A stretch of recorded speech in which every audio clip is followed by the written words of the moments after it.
Welcome back to a new episode of my series RedAux Reviews, where me and sometimes the kids create brief 5-minute only reviews of the games we've been playing.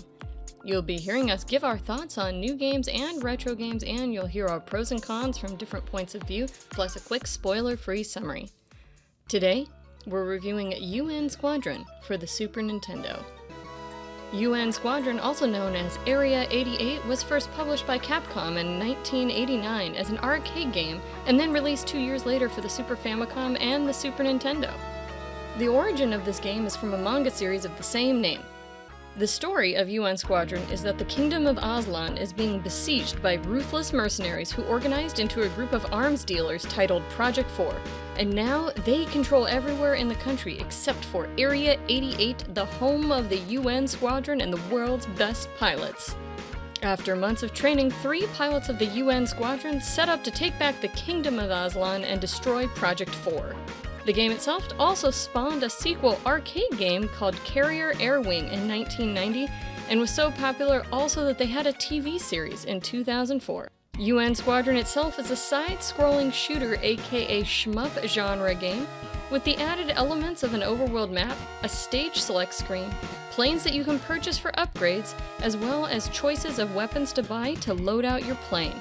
This is remarkably different than, say, Gradius 3, where you are locked into one plane choice and one series of weapon choices for the entire game.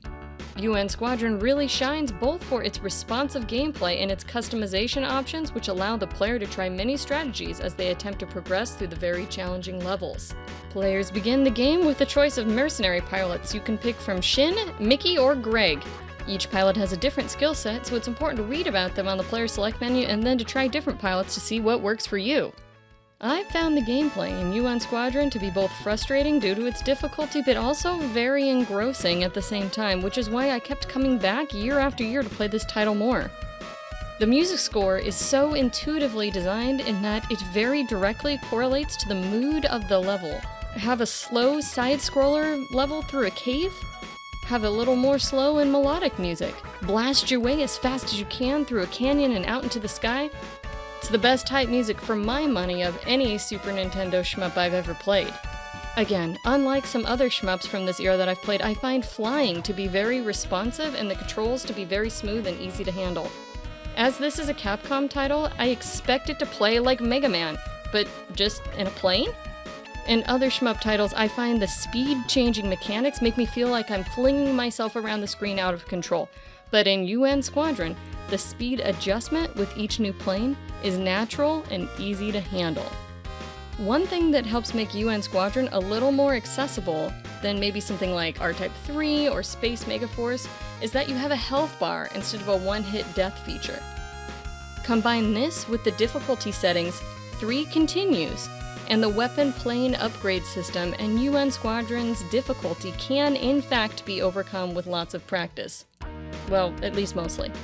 As a kid, I was never able to master this one, but finally this past year, I was able to beat it for the first time.